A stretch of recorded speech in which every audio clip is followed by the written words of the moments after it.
澳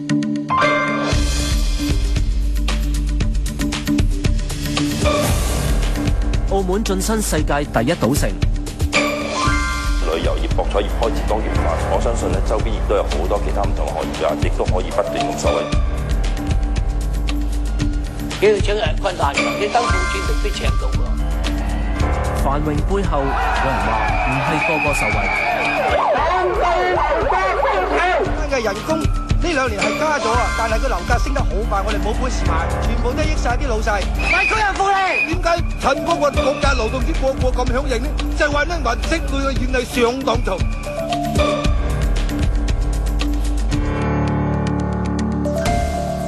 歡迎收睇新聞透視。澳門回歸7年幾，喺博彩業帶動之下，經濟急速發展，令到好多人都羨慕。不過5一勞動節一場示威演變成騷亂收場，就令人驚覺呢片彈丸之地繁華背後隱伏住危機。博彩業每年為澳門政府帶嚟170億嘅收益，庫房滿瀉，失業率低過香港。咁民間嘅怨氣喺邊度嚟嘅呢？澳門嘅新賭場，拉斯維加斯式嘅歌舞娛樂，營造異國風情。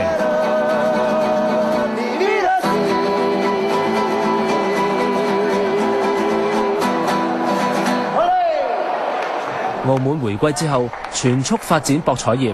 喺短短幾年間，賭場嘅收益已經超越美國嘅拉斯維加斯。賭場、酒店開完一間又一間，人手需求大增，即使做司機嘅都有得揀。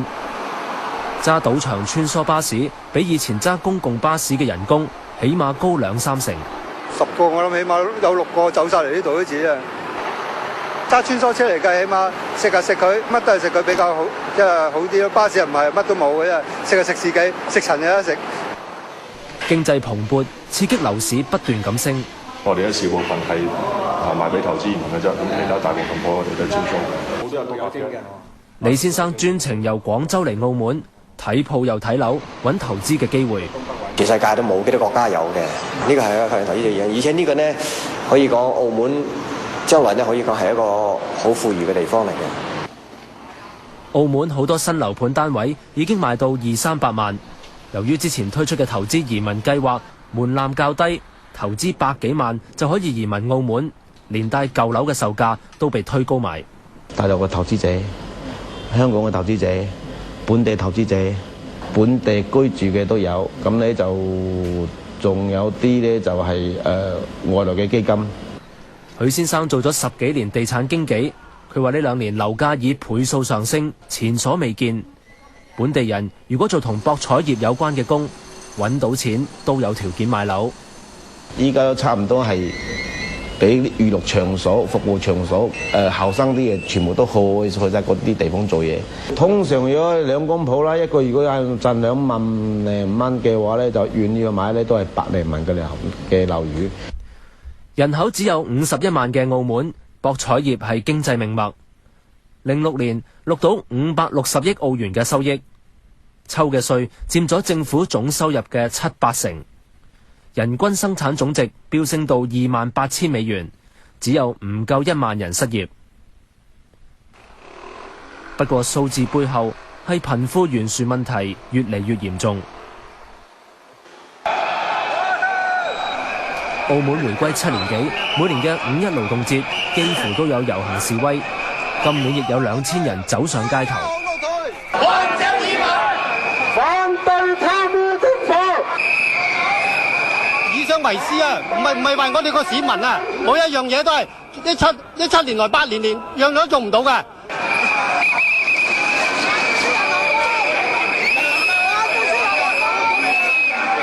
點解陳國國家勞動節個咁響應呢？就係話呢民職佢嘅願係上當頭，而家一個總爆發。我哋為工人着想，為工人福利。5一遊行前夕，澳門政府公開承諾會加強打擊黑工，維護勞工權益。不過，仍然無法平息部分低下階層人士嘅不滿。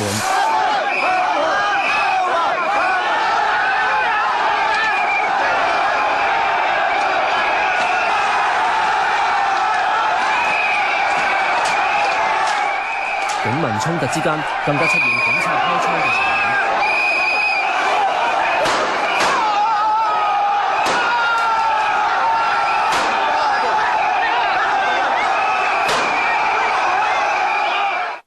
點解啲人都仲加係會嗰個不滿咧？咁主要咧都係佢哋係唔夠嘢做，第一，同埋呢個薪酬追唔上現時呢個物價，呢個佢哋基本上就係覺得呢個經濟雖然係好轉，反為仲有一個負累添。黃佩林係工會領袖，今次遊行嘅搞手之一。佢話：雖然澳門近幾年大興土木，不過外地勞工越嚟越多，而家已經超過6萬，本地工人就越嚟越少公開，分享唔到經濟繁榮嘅成果。我哋本地人呢，最慘嘅就係因為外勞太多，黑工又多。咁如果到係啲工作唔得接續嘅時候呢，首當其衝休息嘅就本地人啦。但係外勞呢，就唔淨止日頭添，連夜晚都加埋班添。工人開工不足，不過另一方面又見到好多行業都話請緊人，40-50歲都冇所謂，5-6千蚊份工都冇人做。而雙方都有責任啦，呢個就係因為有啲好多僱主嘅又要平，又要後生。咁本地人嚟講嘅，咁事實上佢又覺得呢個薪酬係偏低，都係圍到個5000蚊或者5000鬆啲蚊嘅。基本上佢哋係難以養起一家嘅。咁基本上嚟講，就佢哋又係唔願意做咁。澳門政府強調，佢哋好明白市民嘅關注，交通問題、住屋問題、社會廉政建設廉潔嘅問題、施政透明度嘅問題包括政府個管治水平嘅提高，呢啲唔單止係社會嘅訴求，亦係我哋特區政府工作嘅目標。澳門大學教授關鋒認為，目前澳門差唔多接近全民就業，不過經濟發展急速轉向，確實會令部分習慣安逸生活嘅澳門人一時未能適應轉變，而部分低技術工人更加難以轉型。當然，亦有一部分人係未能夠受惠，或者受惠相對比較少，咁所以呢，受惠得比較多同埋受惠得比較少呢個差距拉大呢，就會比較容易呢，就導致到呢受惠冇咁多嘅一個族群呢，佢哋嗰種不滿嗰個情緒呢，其實係可以想像同埋理解得到嘅。根據最新統計，澳門有一半以上嘅勞動人口從事博彩娛樂同埋相關嘅行業，係最受惠嘅一群。不過同一時間，其他行業就面對勞動力失衡嘅衝擊。你話今日新聞多唔多啊？以前喺澳門做記者好吃香，不過而家登報都未必請到人。龔樹根話：賭場嘅人工比報社多成倍，好多大學生都轉行去做公關、顧問，甚至做可觀。咁你而家譬如你畢業，你嗰度8000人，你俾12000、3萬、5萬，係咪要15000？高學歷嘅走嘅走，低技術嘅亦都係咁。呢間餐廳開咗近2年，亦都長期面對工人流失同埋難請人嘅問題。呢2年新賭場相繼開幕嘅時候，試過同一時間有30%員工離職去賭場做嘢。我哋嘅流動性都係而家會縮窄到係譬如20個，有10% 左右，就有2個到啦，就會流失咗去又辭職啊，或者係轉咗行業。大部分都會選擇有關賭場周邊嘅行業啦，甚至賭場自己本身嘅行業啦。餐廳每個月都會刊登聯招廣告，不過嚟見工嘅人就越嚟越少，公司唯有改變策略，請兼職。做兼職嘅仲可以自由選擇上班時間。係唔該，6號青蘋果綠茶。而家25個員工裏邊，兼職嘅佔咗1半，當中有大學生，有家庭主婦，年紀大嘅都照請。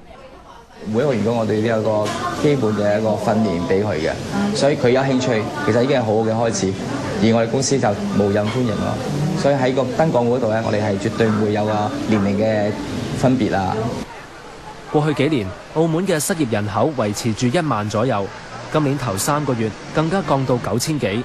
有學者認為，社會真正嘅隱憂唔係失業問題，因為澳門政府只要調撥資源，幫助低下階層勞工，就可以平息怨憤。未來面對最大嘅挑戰係理順勞動力失衡嘅問題，否則澳門難以健康發展。個經濟可能有一個比較大嘅轉變呢，就係睇下今年夏季、明年威尼斯人啊，同埋幾個大嘅投資，即係博彩經營者嘅龐大嘅投資項目落成之後，係咪能夠真正締造到好多新嘅就業機會？係咪能夠真正帶入到新嘅博彩業嘅客源同埋非博彩業嘅客源？如果能夠做到呢點咧，我相信我仍然會覺得澳門嗰個經濟應該會比而家仲係會有